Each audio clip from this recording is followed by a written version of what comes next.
Mga kaibigan, dahil po sa panahon ng Kwaresma ngayong buwan ng ito ng Marso, kami po ay mag-aalay ng isang direktang panalangin na aming ginagampanan sa aming pagganap ng Kwaresma at ika po sa aming buhay.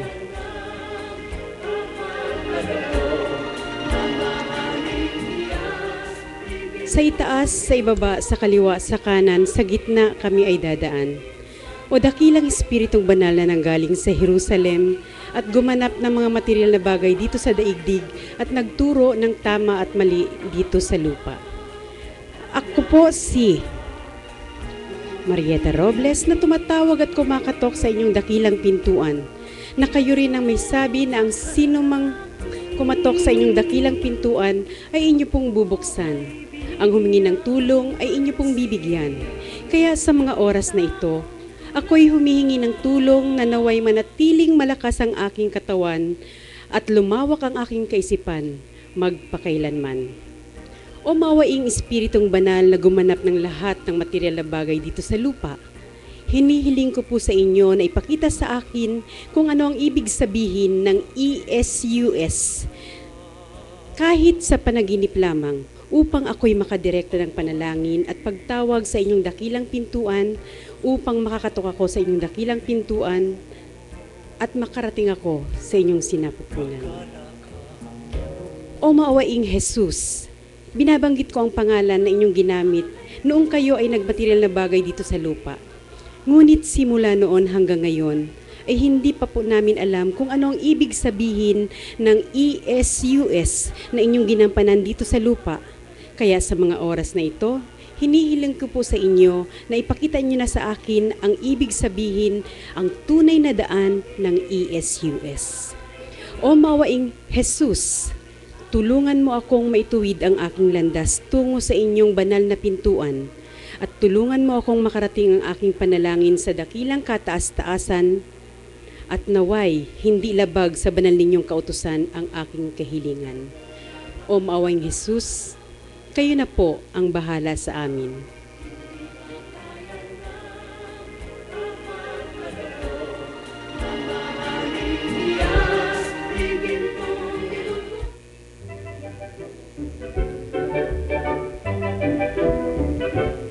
Galaw-gaw, kay harot-harot, tingnan, Magandang umaga sa ating mga kapatid. Meron po akong dalawang katindig sa aking kaliwa at kanan. Sa ating mga kapamilya, kakampi, kaibigan, kapuso ka man o kalahi, o saan mang dako kayo naroroon, kayo po ay aming binabati ng isang magandang umaga. Sa aking kanan, ang babati sa inyo. Ay, asan ba yung kanan ko? Biglang nagwala. Okay, sa aking kaliwa muna ang aking magandang kapatid. Ay, wala tayong ano. Sige. Magandang umaga po sa inyong lahat, sa lahat ng sumusubaybay sa ating usapang ito, sa ating malayang talakayan tuwing Martes. Magandang umaga po sa inyong lahat. Naway, wag nyo kaming iiwanan. Samahan niyo po kami sa loob ng isang oras ng talakayan na sa aming palagay ay makakatulong sa inyo. Naway ang lahat ng inyong maririnig sa araw na ito ay magbigay malaking tanong para sa bawat isa at atin po itong pag-iisipan. Hindi lang po basta tinanggap natin ang katanungan ito o nagbigay ng daan para tayo ay mag-isip. Okay. So sige, ito naman ang aking pamangkin. Dati na po ito nakikita ninyo sa ating sa ating programa. Okay? Sige, basahin. Magandang umaga po. Sige. Sige.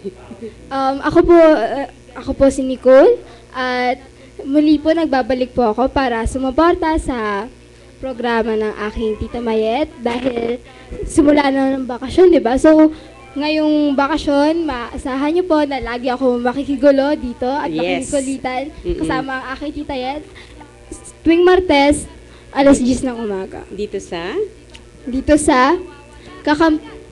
Dito sa Tindig by Eta Robles, live telecast every Tuesday, 10 a.m. to 11 a.m. dito sa kakampi-news.blogspot.com at pwede mapanood ang replay telecast sa website na ustream.tv then search Kakampi online. Okay, so ano ba ang inyong maaasahan sa buong isang oras ng ating programa? Oh, yan, sige. Ako na po. Muli, babanggit po tayo ng mga kasaysayan tungkol sa ating luntiang pulo. At ito ho, dahil panahon ng Kwaresma, magiging special po yung ating talakayan tungkol sa kahalagahan ng Kwaresma sa buhay ng tao. Sa gumamit ng pangalang Jesus sa katauhan ni Kristo, ayan po, no? So, ano ho ba talaga ang kahulugan? Kaya sa ating panimula ng ating panalangin, ipinakita na po natin, ipinarinig na po natin sa kanila kung ano ang ibig sabihin ng direktang panalangin sa paghingi ng tulong at pagkatok sa kanilang dakilang pintuan na inaalam natin ang kahulugan ng JESUS. Yan, kasi ito talaga ang tunay na inalis sa istorya ang ginampanan ng 0 hanggang 13, yun yung sa gitnang silangan nung bilang siya ay bata. Pero ang inalis sa istorya, kung nasaan siya nung 13 hanggang 30 anyos, yan yung susi ng daan na ating hahanapin, no, mga kapatid. Kaya yun isa yun sa ating bibigyan ng malayang talakayan ngayon sa kahalagahan ng pagiging tao bilang tayo ang templo ng dakilang espiritu. Of course, babanggitin ko din yung walong discipline, 8 BS courses na tinatangkilik ngayon ng mga kabataan natin, pero bibihira pa lang ang nakakaunawa talaga nito. Yung 8 discipline na tinatawag na BS course, pero dadaan sila dun sa TESDA Ladderized program. Ano-ano yun mga anak nga, yung mga BS course na yan?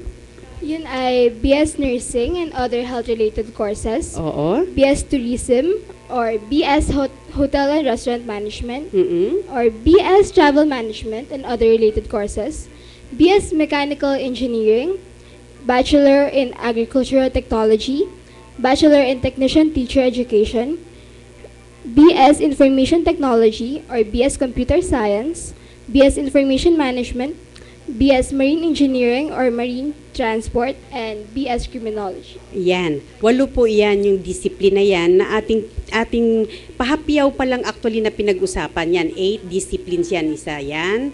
Tapos 2. Ano yan? BS.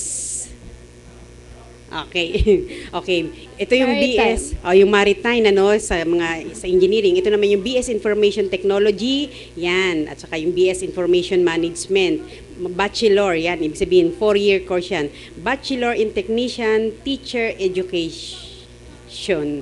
Ito yon. Bachelor in Technician Teacher Education, tapos Bachelor in Agricultural and Technology and other agricultural courses. Yan po. Yan yun, 8 discipline. Anyway, 10 na po ito sa ngayon ang ginawa nila sa TESDA. Kaya ang susunod na kabanata nito sa mga susunod na buwan ay aalamin po natin ano pa yung 2 discipline, ano pa yung 2 degree course na pwedeng kunin sa pamamagitan ng Ladderized program. Yan. So kapatid, kumusta? Long time no see,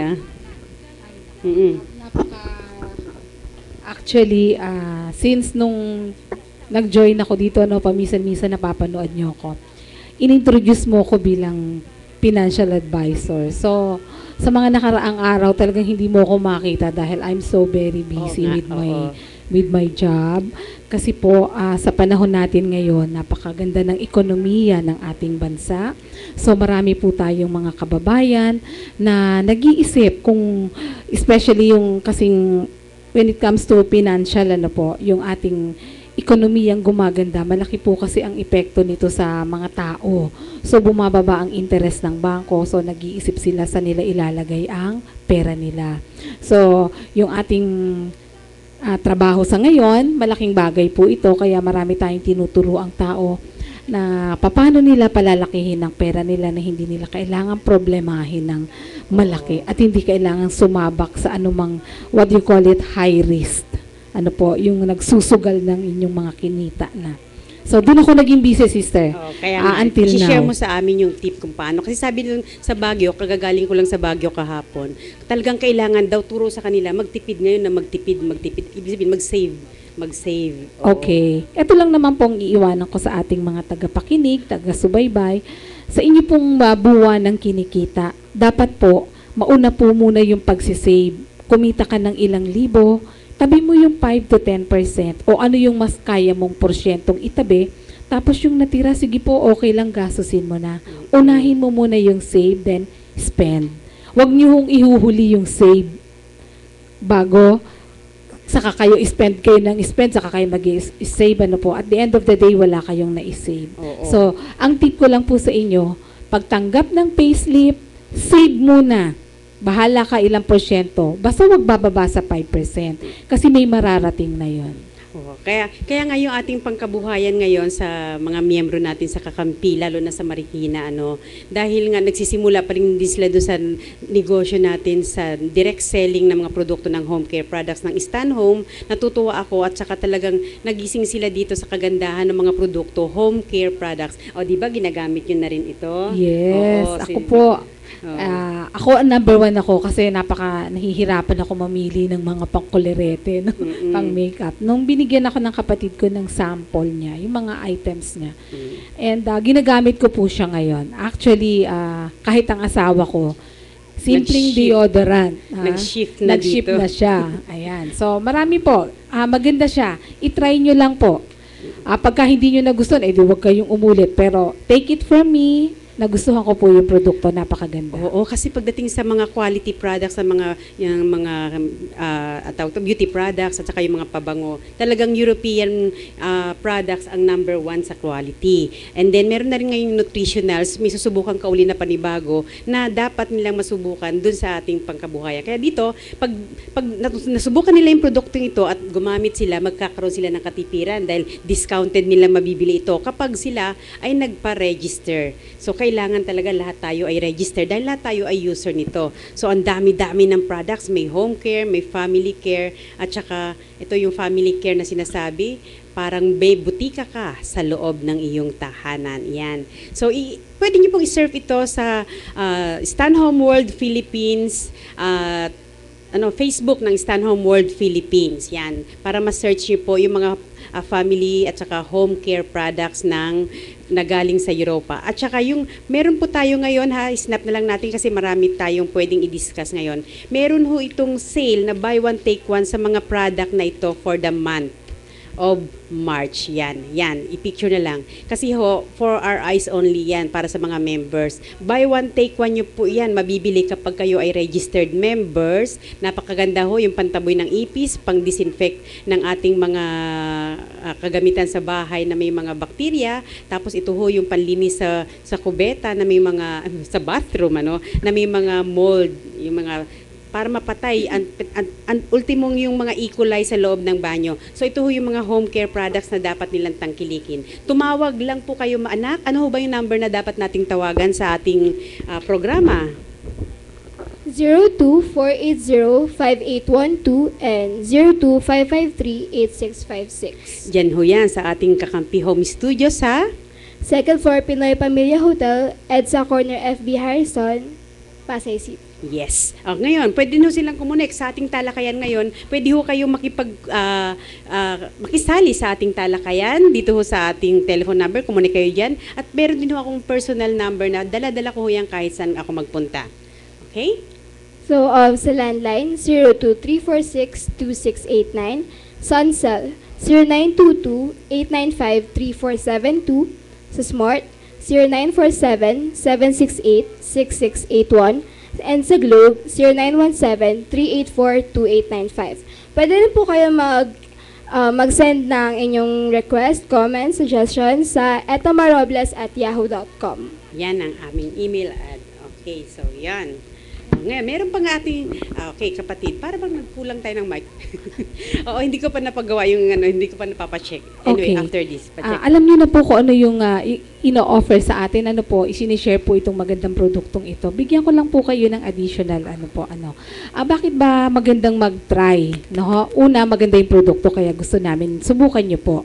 Ngayon, after niyo masubukan, we strongly suggest na you join the company. Kasi ito lang ho yung paraan para yung tinatawag nating marketing savings.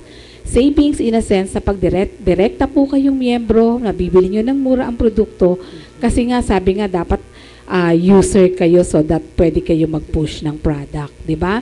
So marketing savings, you can save as much as 50% if you are a member. Yes. So kung user po tayo, malaking user na member, malaking bagay po ito sa atin. Kaya kailangan po nating magmiyembro. So, yung mga numerong ibinigay sa inyo, tawagan nyo po para po kayo ay makamura. Ano po? Iniimbitahan ang lahat. Okay, so si Nicole po ay bibigyan tayo ng isang magandang awitin na iaalay niya para naman maiba-iba ng konti yung ating tawag ito, aura ng ating programa. Kaya ihanda mo na yung music natin diyan para kay Nicole, no? At para pag nagbukas tayo ng ating programa tungkol doon sa paksa, ay magtuloy-tuloy na po yung daloy. Hindi ho tayo makakat. So, yan. Bago tayo magkaroon ng patalastas, aalayan muna tayo ng isang magandang awitin ni Patricia Nicole Ching. Dahil ito ho ay matagal na hindi nakita sa ating programa dahil nga nag-aaral siya, busy. Talagang hindi ho namin iniistorbo yung aming mga kabataan kapag nasa eskwelahan sila, di ba? Oo, talaga kami muna mga matatanda. Kami muna ang mga senior, mga ananay ang siyang nagte-take over. Pero makikita niyo po, from time to time, meron kaming ipakikitang mga anak namin na computed babies, anak namin sa tindig, na talagang minomonitor namin. So, nung nakaraan, meron akong naipakilala na si Ronald, yung dapat naka-junk siya sa Pangasinan dahil out of school youth na siya dahil hindi na pwedeng dumiretso sa college, kakulangan ng pera. Pero dahil sa pinag-aral natin siya sa pamamagitan ng Test the Ladderized program, at the same time, tinitrain natin siya, kasama natin siya sa field. Kasama natin siya sa field na ipinakikita kung paano gawin yung trabaho. Ayan, nasubukan na ni Tito Rizalino yung batang yon. Siya mismo ang nagkabit nung gadget dun sa sasakyan ng service ng ating kakampi na si Madam Faye. Kaya nakita niya kung paano naging gem ang isang junk dapat. Okay, sige anak. So, ito pong kanta na to, since next week ay Holy Week na, diba? Tita Yet, malapit sige. na. Oo. Ito ay one of my favorite church songs. Yes. Hango siya sa Psalm 42 na sinasabi na ang Panginoon ay lagi nandyan para sa atin, hindi natin kailangan mag-alala. Okay. At ito po ay para sa inyong lahat.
desire and I long to worship Thee.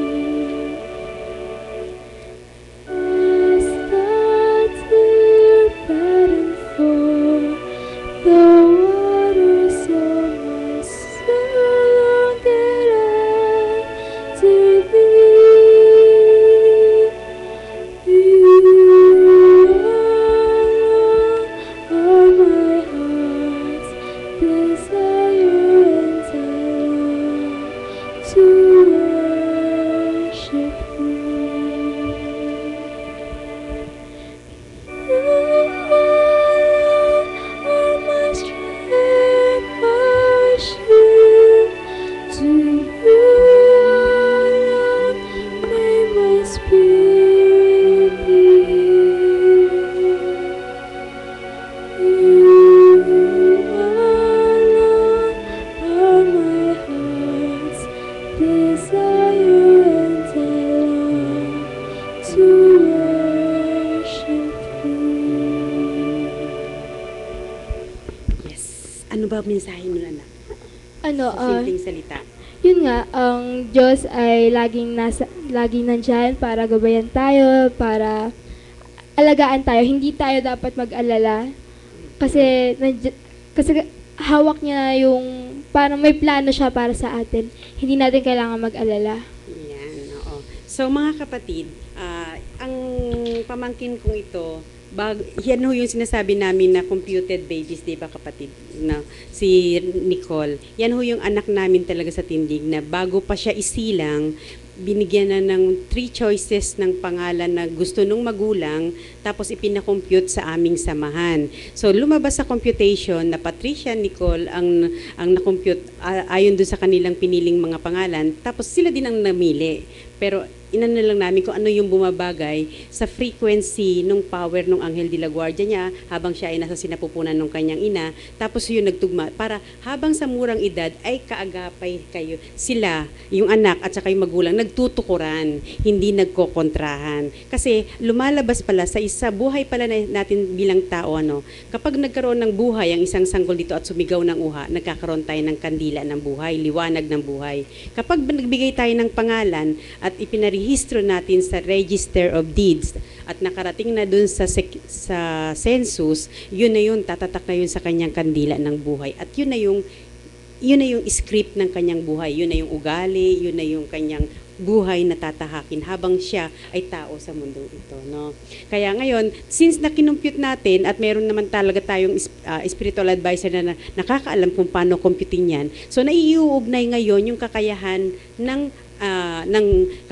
ng magulang at saka yung espiritu ng anak, nagtutukuran sila, hindi nagkokontra. Okay, ayan. Ngayon, para ho sa atin munang may break ho kami. Meron kaming konting patalastas para dun sa ating mga sponsor dito sa Kakampi Online. Pero banggutin ko lang, lubos po ako nagpapasalamat kay Madam Fe Nicodemus para dun sa ating binigay na pagkakataon dito. Kaya ho kami napasama dito sa mga nagpo-program sa ating Kakampi Online. Kaya ho bilang pagbigay ng pagbabalik ng serbisyo, nais ko pong makarating sa tahanan ng bawat mga kamag-anak ng migranting manggagawang Pilipino para dun sa ating pangkabuhayan at kung ano man yung pwede naming ma-share sa inyong grupo, sa inyong lugar. Kayo hong mga kamag-anak ng migranting Pilipino ang siya naming nais na mapagsilbihan. Okay? So, pansamantala mga kapatid, mga pamangkin, magkakaroon po muna tayo ng break. Ultra Pure Water Purifier. Samantala sa inyong lahat na gusto ng malinis na tubig, direkta sa inyong mga gripo, narito na ang Ultra Pure Water Purifier. Matipid na, garantisadong malinis na tubig ang hatid pa.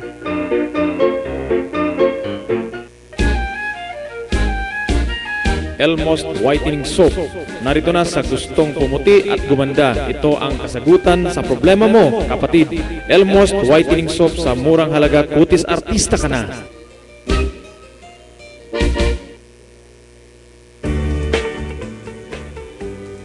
Mahal, may bago na naman daw benepisyo ang PhilHealth para sa OFW na katulad ko simula April 1. We, hindi nga. Ito ang Primary Care Package o PCB1. Paano naman ang aming kooperatiba. Kabilang rin ba? Kung kayo ay kabilang sa organized group, kasali din kayo. Si Aling Guring na member ng sponsored program, kasali ba? Sinabi mo pa. Ano-ano naman ang mga serbisyo nakapaloob sa TCB1?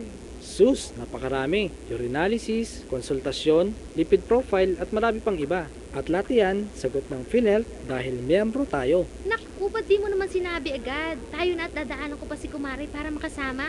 Para sa kumpletong detalye, tumawag sa 441-7442. Mare, may bago raw benefit package ng PhilHealth simula April 1. Di kaya chika lang to. Mare, totoo yan. Yan yung tinatawag na primary care benefit package. Ano-ano namang serbisyo nakapaloob dyan, Aber? Aba, napakarami. Kabilang dyan ang libreng konsultasyon, CBC, chest x-ray, urinalysis at marami pang iba. Sino naman ang pwedeng mag-avail niyan? Lahat ng miyembro ng sponsored program, organized group at OWP at mga dependents nito. Ano pang hinihintay natin? Pumunta na tayo sa health center. Para sa kumpletong detalye, tumawag sa 441-7442. Lumalaki ang pamilya, kailangan mas malaking bahay. Umaasenso, kailangan mas magandang bahay. Kailangan pag-ibig. May magandang balita ang pag-ibig. Dinoble ng pag-ibig ang housing loan nyo. Ngayon, 6 million na. Mula sa dating 3 million, na doble sa 6 million. At ang interest rate, ang baba na. Higit sa 30% ang ibinaba. Kasabay nyo ang pag-ibig sa pagganda ng inyong buhay. Sa pag-ibig, ang pinaghirapan may katuparan. My business was small, but one bank saw my potential. This used to be idleland. Until one bank helped transform my business. I've worked here for many years now. But one bank was my link to home. I knew I was in good hands with the best bank. Leading the industry then, till now. No matter who we are, no matter where we are. You take care of our money as if it were yours. 50 fruitful years. And we've only just begun. You're in good hands. With Metro Bank. Miss mo si Papa at ang aking pamilya. Ngunit tuloy pa rin ang larga sa ibang bansa para kumita. Bawat padala sa iRemit nang may tiwala. Sa iRemit ay sigurado ka aabot ang pagmamahal mo sa kanila. Kaya't mag-iRemit, iRemit, may ngiti sa bawat padala. iRemit, iRemit, mag-iRemit. Mahirap man ang iisa, dahil sa akin sila'y umaasa. Okay na rin, titiisin, ang buhay namin ay pagpalain. Kaya sa aking bawat padala, sa iRemit lang may tiwala. Sa iRemit ay sigurado ka aabot ang pagmamahal mo sa kanila. Kaya't mag-iRemit, iRemit, may ngiti sa bawat padala. iRemit, iRemit, mag-iRemit.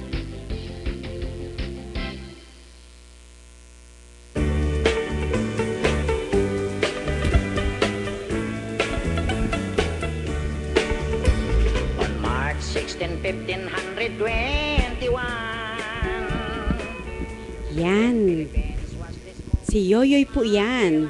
Sabi niya, si Magellan daw nakadiscover. Pero sabi nga namin, hindi ho namin sinaamyendahan na si Magellan. Kasi nga, ang litaw na katotohanan ay ang mga lahing ita ang unang nakarating sa luntiang pulong ito. Kaya nga ho, itong bahagi ng Kwaresmang ito ay isa sa mga inilihim sa atin ng Kastila, na ginawa ng Kastila sa atin para masakop tayo. Pero sa pamamagitan po nitong maliit naming samahan, ay binubuksan na namin unti-unti anong mga katotohanan ng mga inilihim sa atin ng Kastila. Kaya sa paglalahad po namin ng mga kasaysayan ng luntiang pulo at mga katuruan na inilihim ng Kastila sa atin, yun ho ay unti-unti na naming tinatanggal yung piring sa mata ng babaeng may hawak ng timbangan. Kaya nga po, kung paano yon, quote and quote, yun ho yung nawawalang susi ng daan patungo doon sa kanilang dakilang pintuan.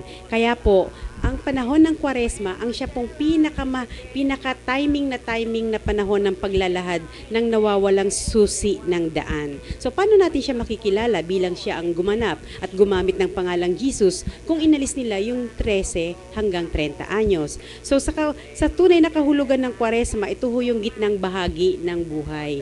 Yan, ang aking kapatid, naging kasama po namin siya sa pagganap namin ng Kwaresma, sa pagsasakripisyo sa panahon ng 40 days. Si Nicole po, yan, hindi pa ho siya allowed na sumama sa aming sakripisyo, sa physical na pagsasakripisyo, pero pwede na po siyang gumanap ng 40 days ng panalangin ng North, East, West, South. So, ibig sabihin, pagdating sa spiritual, pwede na hong sumabay ang kahit na sinong 14 years old pataas na hindi pa ho kailangan magsakripisyo sa bundok, ano, o yung pagpapapawis, no, pagre-reduce ng mga cholesterol sa katawan. Yung 14 years old pataas, gumanap lang ho kayo ng pang-spiritual. Ano yon mga anak? Yung mananalangin kayo ng North, East, West, South ng 612, 612. Yon. Pero hindi pa kayo obligado talagang gawin yan kung gusto nyo lang dahil sa edad nyo. Pero kaming mga may edad na, ito ulit. Okay, kami na nga sa kalagitnaan ang panahon ng aming buhay. Obligado na po kaming gumanap kasi kami ang paghuhugutan ng lakas ng ating mga anak, di ba? Oo, sa ating sila nakasandal. So kung tayo ang magiging mahina, tayo ang magiging kawawa yung ating mga anak. Hindi pa sila din handa sa pagharap ng talagang realidad ng buhay. Kaya yun hong Kwaresma na yan, na North, East, West, South na pagharap, yun ho yung katumbas ng uugnay kayo sa 4 na sulok ng mundo nyong ginagalawan. Kung baga, yung muhon na pundasyon ng pagkatao mo, kasi ano na yan naka-install na talaga yan, bubuhayin mo lang. Kung baga sa yung 1,001 salita na ginamit ng pangalang Jesus, kapag binigay mo ang kahulugan, yan ay lahat naka-install na yan na linya sa katawan natin. Oo, sa sistema. Kaya lang, kailangan mahanap natin ang switch, yung main switch para mai-on natin. At pag na-i-on natin, kumbaga sa kuryente, magla-live na yun, yun yung mga power, magla-light na yan. So magkakaroon ng liwanag ang ating pagkatao, ang ating kaisipan, at ang ating mga sinasabi, ginagawa, kung paano natin gampanan yung ating gawain dito bilang tao. Magiging maliwanag yan na pwedeng maging tanglaw sa ating mga nagiging katrabaho at saka sa ating mga nagiging kaugnayan. Di ba, kapatid? Ano na siya? Siya muna ang ano.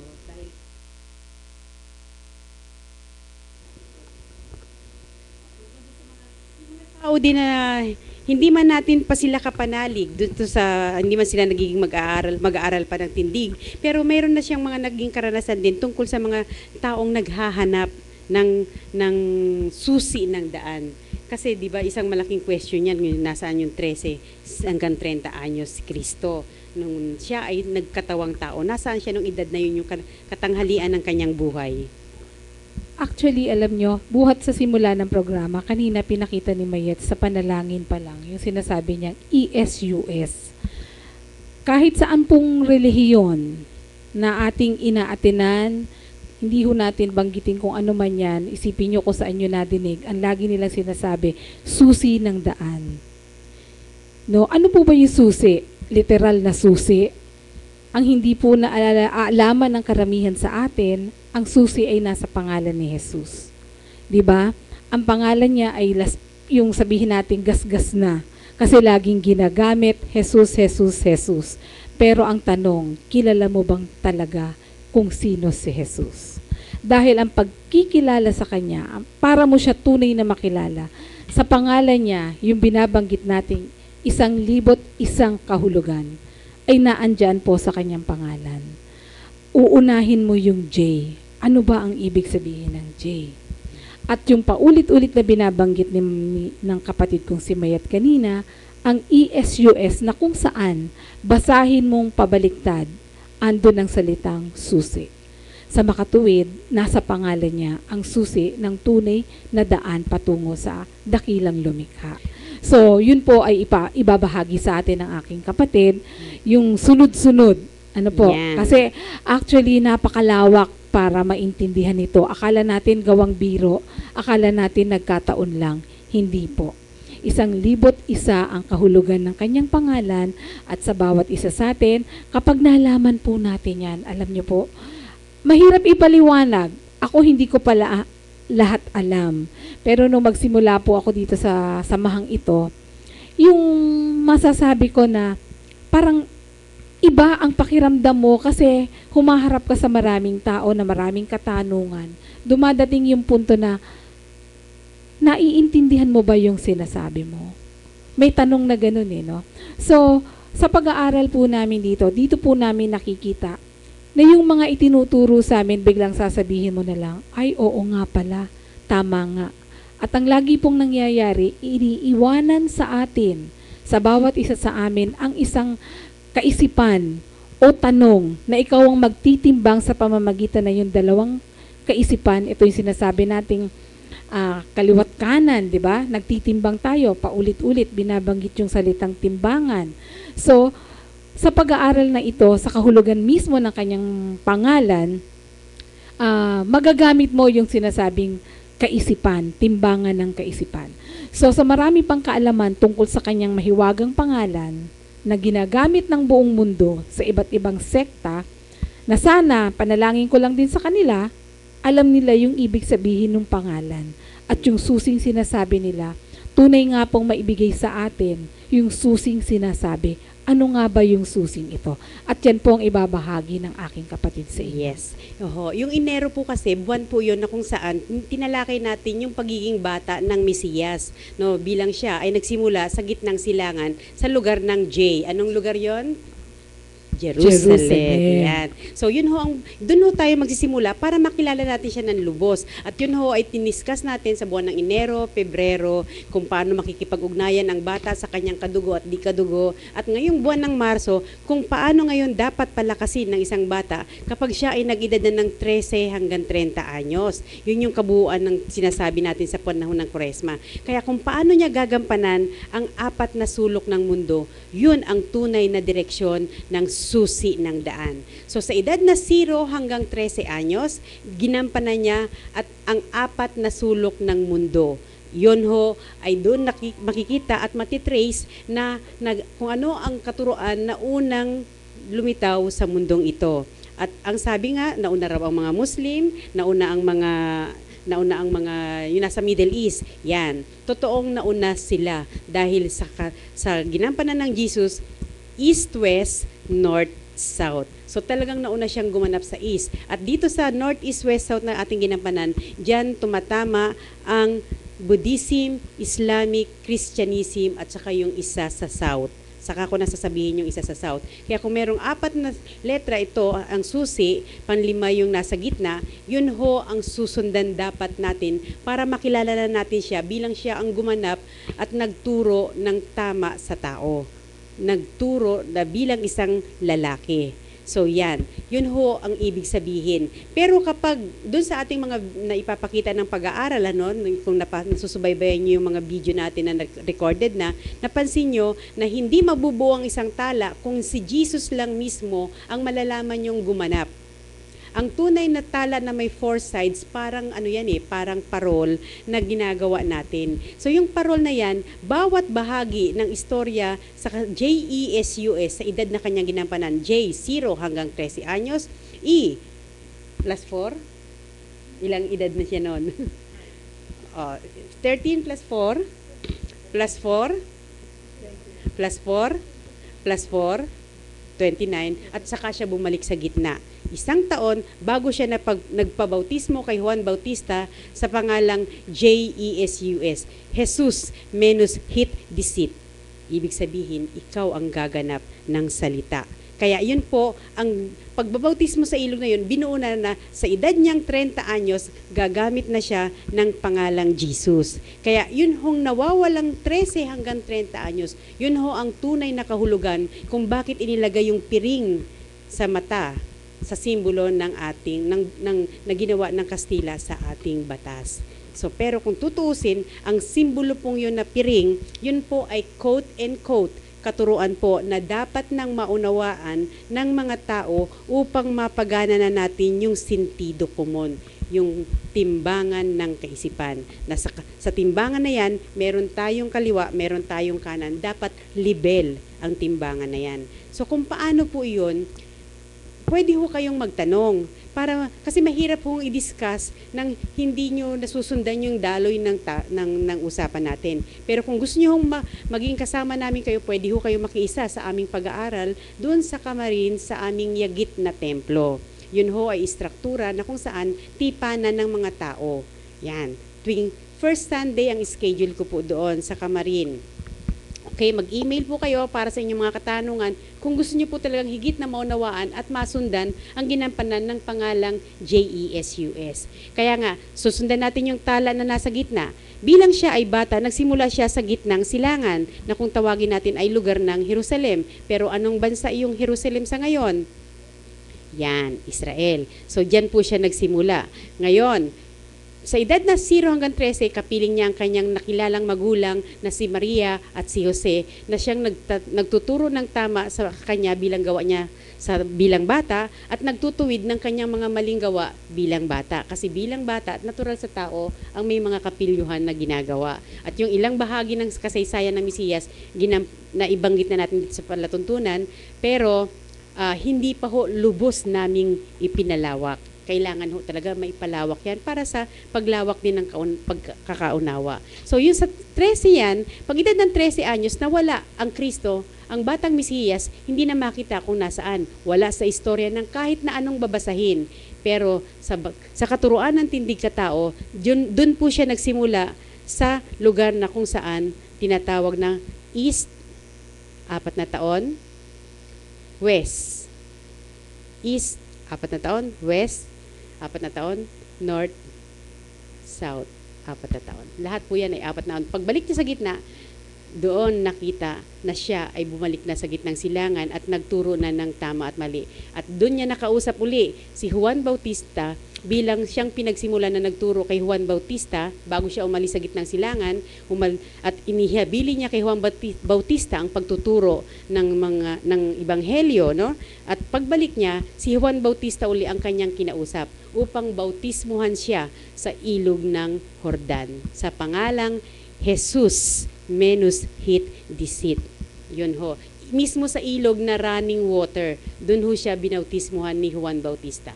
Pero yun ho, kung ano ang tunay na ginampanan niya sa edad na yan, na 0 hanggang 13 anyos, yun ho ang kahulugan ng pundasyon ng East, West, North, South. Yun ho. Pero positive lang po ang kapag nalaman natin ang istorya ng ginampanan ni Jesus ng 0 hanggang 13, 13 hanggang 30 at pagbalik yan ng 30 hanggang 33:30 sa gitnang silangan, yun ho ay kalahati pa lang ng binubuo nating parol.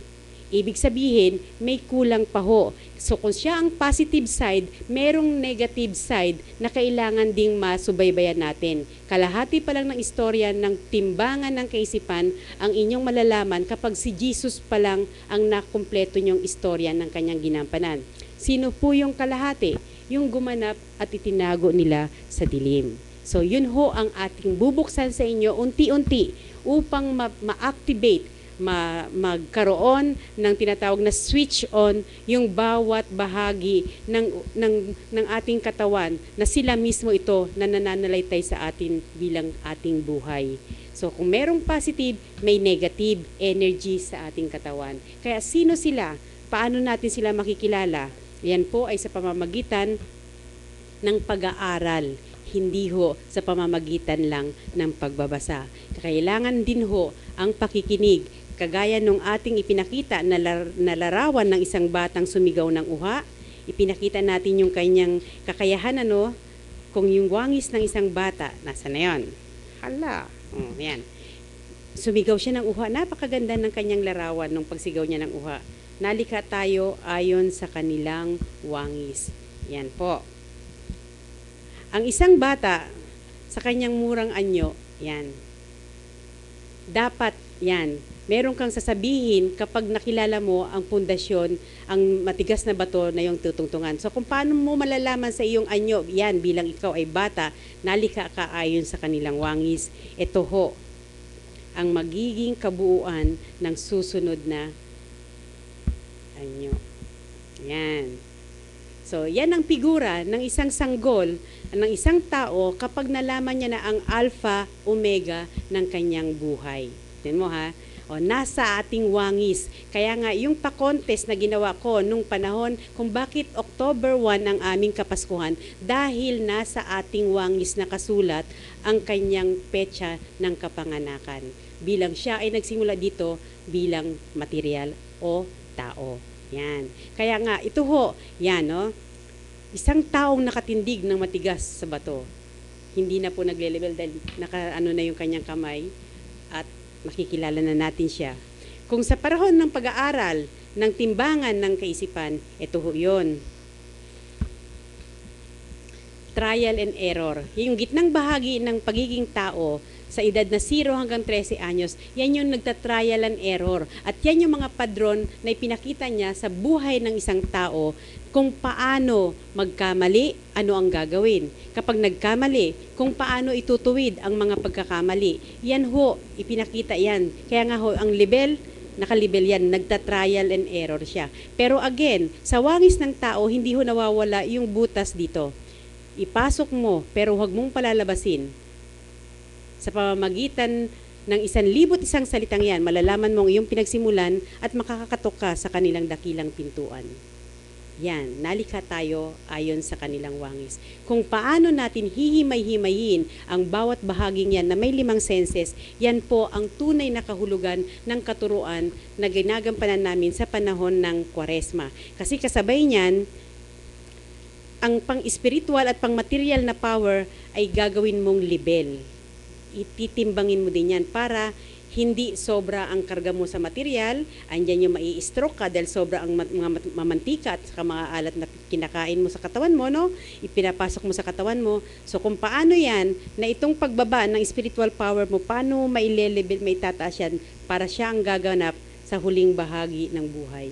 Yan ho, isang sikreto na hindi na ho sikreto ngayon dahil inilalahad na nga ho namin sikretong itinago sa atin ng mga unang nagturo, ang Kastila. O, pasok tayo sa Indio. Kaya, ayan. Kaya bilang ito ho, susog, templo, bakit ang tao ang pinakamahalagang bahagi na pinakamahalagang nilikha sa buong mundo? Dahil ang tao ho ay nilikha upang mangalaga sa lahat ng bagay dito sa mundong ito. Ang tao ay kanilang templo. Ang templo po, ang ibig sabihin ay templo. Tao, ikaw ay ang tao, malabo na mata. Okay, ang lola nyo. Sige, lola. Tao, huwag kang humusga sa iyong kapwa. Dapat ka lalong magkaroon ka ng I. Di ba, T is tao. Magkaroon ka ng I, ebanghelyo, edukasyon, dahil ikaw ay may timbangan. Kaya M, mamuno ka sa iyong sarili, at P, partisipasyon mo, at dapat ikaw mismo ang gumanap. L, lawakan mo ang iyong kaisipan, at O, organisahin at buuin mo ang iyong sarili dahil ikaw ay templo ng dakilang espiritu. So, ibig sabihin, walang proxy dito. Ikaw mismo, partisipasyon mo, di ba? Oo. Di ba, kapatid? Ikaw yung in charge sa sarili mo. Oo. Yan yung sinasabing ulo mo, sulong mo, buntot mo, hila mo. Sa pag-aaral kasi at pagpapalawak ng kaisipan, hindi pwedeng maging proxy ka eh. Hindi pwedeng, teka muna, isusugo kita. Pwede bang i-attend mo ko, babayaran na lang kita. Hindi pwedeng ganon. Kaya tao, ebanghelyo, mamuno ka sa iyong sarili, partisipasyon mo mismo at ikaw mismo upang lawakan mo ang iyong kaisipan at organisahin mo ang iyong sarili. Dahil ikaw ay templo ng dakilang espiritu. Kapatid, pwedeng magtanong. Sige. Kasi lagi kong naririnig dun sa ibang alam ko na pag meron silang suliranin, di ba sabi nga maraming pagsubok na dinadaanan, lalapit sa isang tao para sabing ipagdasal mo ako. Anong masasabi mo dun? Okay, yung ipagdarasal, ipagdarasal.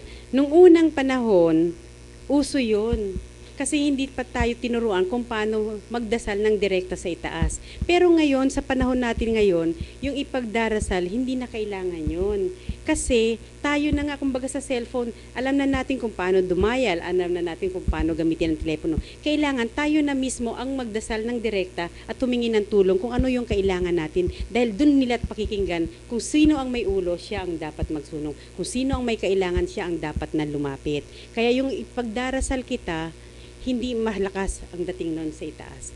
Pwedeng may mga mapaglarong espiritu sa baba na kasi hanggat may hangin, may espiritong talagang nakaagapay dyan na nilalaro din yung mga taong kulang sa kaalaman at paniniwala. Pwede nilang laruin yung paniniwala ng taong ganon. Pero sa totoong taong nakakakilala na ng direktang panalangin, yun ang ikapo, direktang panalangin sa itaas. Hindi pwedeng ipagdarasal kita.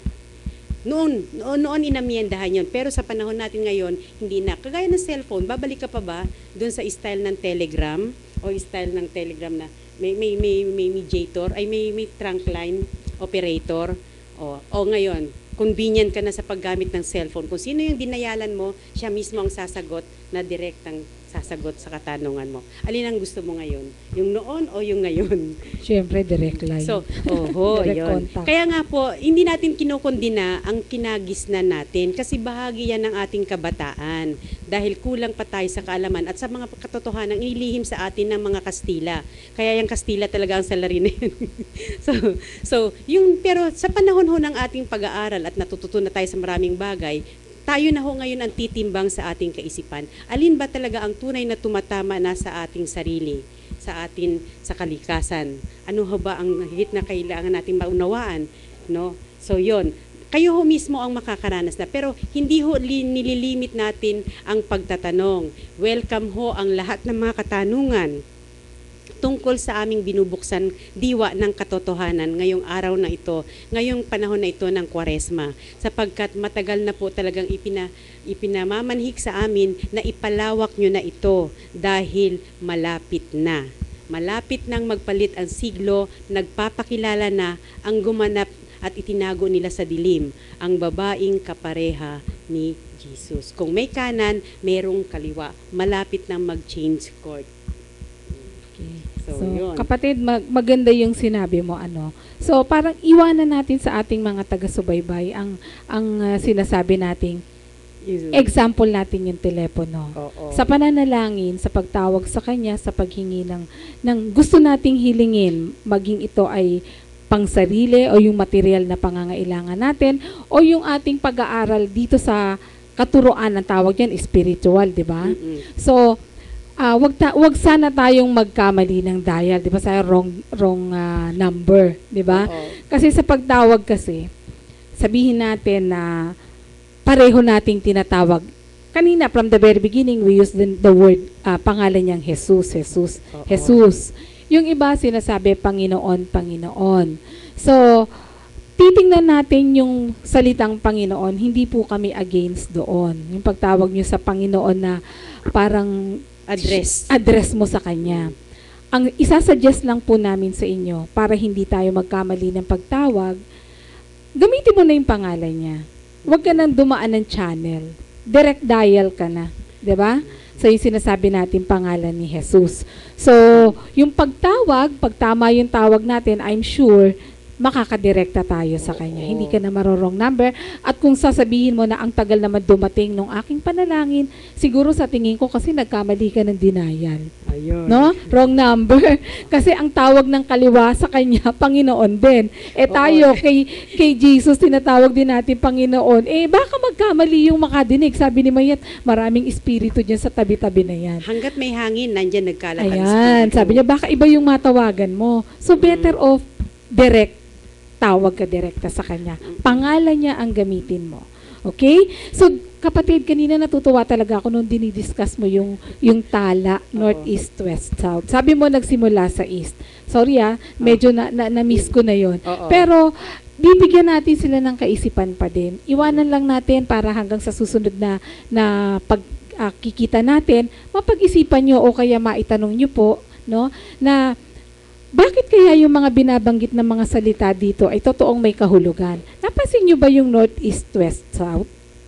Ayan. Yan, yung north, east, west, south na yan, sabi napuntahan, anong nangyari dyan? Anong kwentong merong nakapaloob dyan? Meron po yan. Yan, Oo. may nakapaloob po dyan. At laging naririnig natin kung saan man pong mga gawaing espiritual na sinasabi natin, laging sinasabi, may mabuting balita, balita. Inglesin niyo po yung balita. Ano pa ibig sabihin nun? NEWS. Ayan. News. Balita. Apat Hindi na ho sulok. tayo lalayo. Nandun tayo sa apat na sulok ng daigdig, dun po hinuhugot ang mga balitang sinasabi nyo. Kaya lang sa pakikinig ng balita, gagamitin nyo po, nakita nyo kanina doon sa itsura ng mukha kanina, yung figurang may liwanag at dilim. Yun po yung nagsisimbolo ng kaliwat kanan. So kung naririnig nyo yung news sa apat na sulok ng daigdig, huwag nyo ho basta-basang ipapasok sa katawan nyo. Pakinggan nyo ho, timbangin nyo, muni-muniin nyo at napakaraming magandang balita po dyan. So yan po ay iniiwan sa atin kasi tayo inilikha. Sabi kanina, kawangis. Di ba? Parang kagaya niya. No? Tapos tagapamahala ang tagapamahala. So, nasa atin na lahat. So tayo po yung magpapayaman ng ating sarili. Hindi po natin kailangang iasa sa iba. Yes. So, Kaya po ang kahulugan ng JESUS, bakit acronym ito? Ang J po ay one word, tumutukoy kung saan siya nagsimula. Bilang siya ay bata na sumigaw ng uha. Yan po ay one word, J. Alam niyo na yan? Okay. At ang E, 250 words. Ang S, 250 words. Ang U, 250. At ang S ay 250. Apat na 250 plus 1, 1,001. 1,001 salita, pinagisa sa kanyang pangalang Jesus, yun ang susi ng daan. At mababasa mo, makikita mo, yan ang kanyang kapanganakan, ang kanyang kapaskuhan. Nakalagay, nakasulat, sa wangis mo, sa wangis ko, sa wangis ng lahat ng tao na mamamahala ng kanyang mga nilikha sa mundong ito, ng kanilang mga nilikha sa mundong ito. Kaya mga kapatid, oras na. Kapatid, pamangkin, oras na. Okay, magpapaalam na tayo. Sapat na siguro muna pansamantala. Oo, wala na tayong mga produkto nun. Pero ganun pa man, patuloy po ninyong tangkilikin yung ating mga produkto, yung Elmost Whitening Soap, pampakinis ng inyong mga kutis, kahit papaano hindi ho tayo maiiwanan sa maliwanag na kutis ng ating pagkatao. No? Okay, so yung ating Ultra Pure Water Purifier, magpakabit na po kayo mga kasama, kasangga, kapatid, katindig. Kasi summer po ngayon, malakas ho ang tubig at ang purified ice at saka ice water natin na ito nakalagay sa likod natin na tarp, no? At ako mismo ang magi-install niyan para i-ano natin yung inyong livelihood. Yan. Oo. Okay. So, huling pananalita. Sana po sa maiksing panahon na itong ating pinagsamahan, meron po kayong napulot na kaalaman at alam po namin napakarami pa natin pwedeng pag-usapan sa mga darating na araw. Ano po? So for the meantime, lahat po ng inyong nakuha, isulat nyo lang po ang inyong mga katanungan at handa po kaming sagutin ito sa abot ng aming kakayanan. Salamat. So Nicole. At wala akong masyadong participation ngayon. Hindi ako nakakasama sa pag-aaral natin. Kasi anak, talagang okay lang mag-aral ka. Hikayatin mo sila sa patuloy na pagsuporta sa mga magulang at pagtulong. At ito, nandito ako, patunay na kailangan ang mga kabataan ay nandito para sumuporta sa kanila, sa mga nakatatanda at sa mga magulang. At ngayon ay bakasyon, hindi mo sama mag-enjoy, pero wag natin kakalimutan na yung pagsuporta sa ating mga magulang. Okay po. So salamat muli sa ating mga kakampi, lalo na kay Madam Fe Nicodemus. Muli, ito po ang inyong ang inyong kaibigan, ang inyong kakampi katindig, si Mayet Robles sa palatuntunan Tindig by Etama Robles. Subaybayan niyo po ako linggo-linggo. Sa next week po, dahil Holy Week na po, ay medyo recorded po yung aming ibibigay sa inyo na video dahil nandun po ako sa aming templo. Doon po ako kailangan ang personal appearance ko. Kaya maraming salamat sa mga nakinig. Mag-text, mag-email po kayo para sa inyong mga katanungan. Hanggang sa muli, ito po si Mayet Robles, ang maming galawgaw, ang babaeng lagalag, ang nagsasabi sa inyo ng hanggang sa muli. Sumisibat.